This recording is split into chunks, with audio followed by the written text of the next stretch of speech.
Hello and welcome to a new video. I hope that you are staying safe and healthy, and this is episode 5 of Practicing Portraits, and today we are going to be focusing on lips. In this video I'll be sharing my thought process with practicing drawing lips, what I found difficult, and my tips for helping you to practice drawing lips with me. If that sounds like something that would interest you, then keep on watching.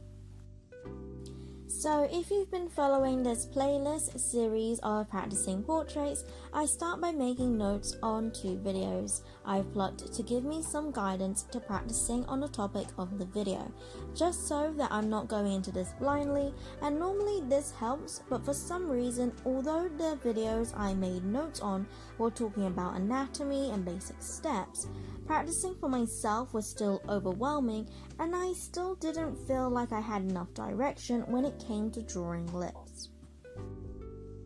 I made notes on Proco's How to Draw Lips Step by Step and Cynic's Design's Anatomy Quick Tips. If you did want to watch these videos, they'll be linked in the description.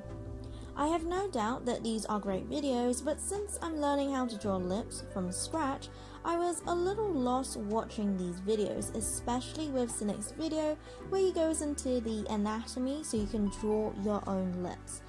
I don't know how to draw lips from a reference, let alone make it up from my head, so this video was a level up from where I'm currently at.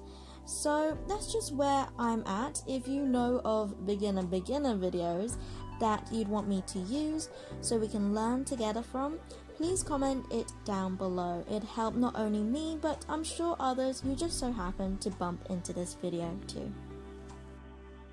Right, so this is the part where I'll let you guys know of the struggles I had with practicing lips and how, from practicing and using trial and error, tips that really helped me out.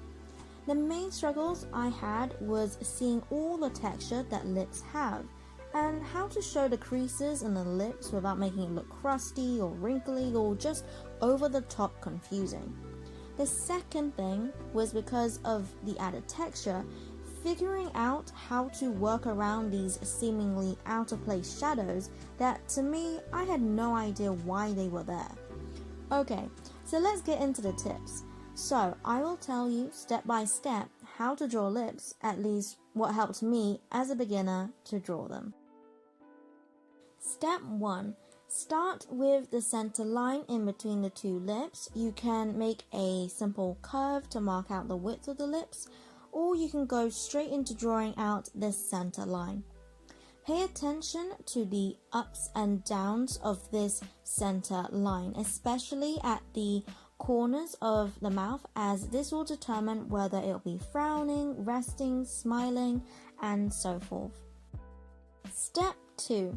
Draw a curved line in the center of the line height-wise from where the cupid bow will be and to show the direction the lips are facing. This curved line should follow along the surface of the lips down the center. The cupid's bow, which is that V shape in the center of your top lip, and from there draw in the cupid's bow. How you position the V will determine the direction the lips are going. So now that you have your center line in between your 2 lips and your cupid's bow, you can mark out the outline of the rest of the lips, bearing in mind how steep the line is going up or down from the corners of the mouth to the center, top and bottom of the lips.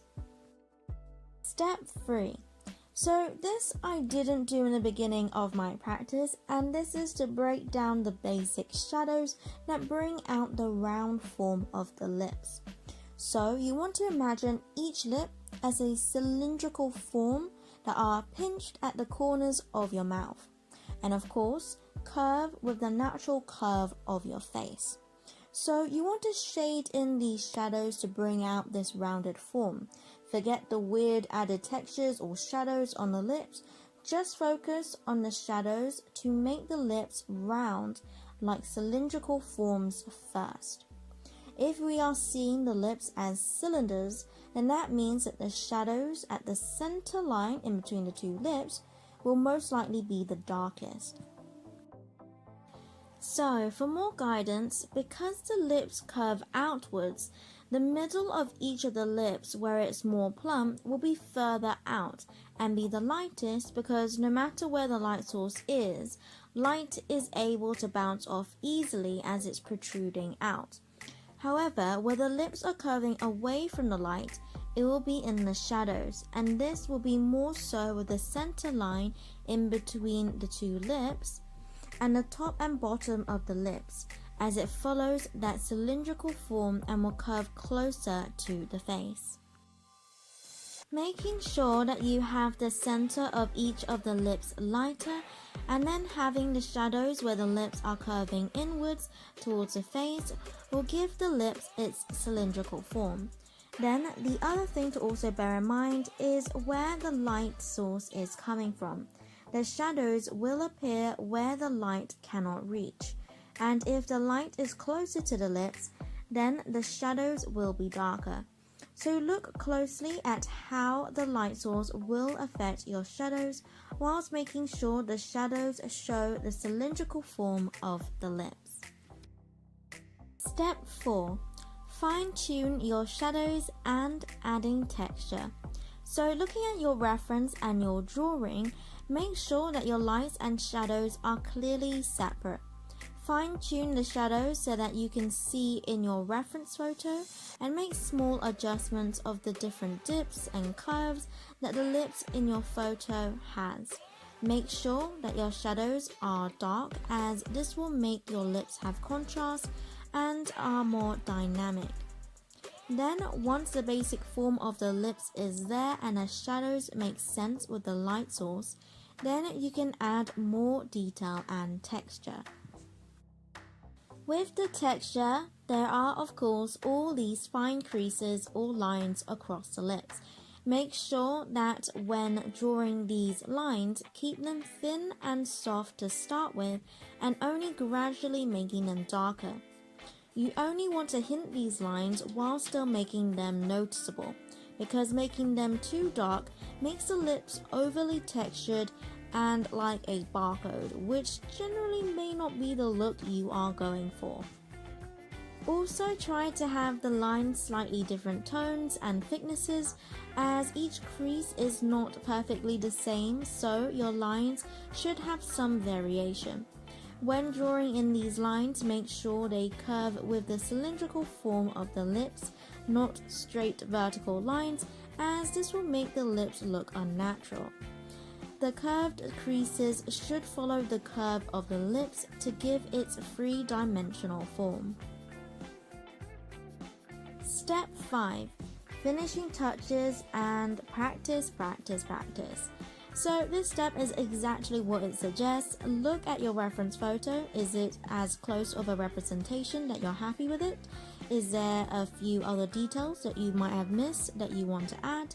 Maybe there are a few shadows that you wanted to find more that wasn't in your reference. Do some tweaks so that you are happy with your drawing practice.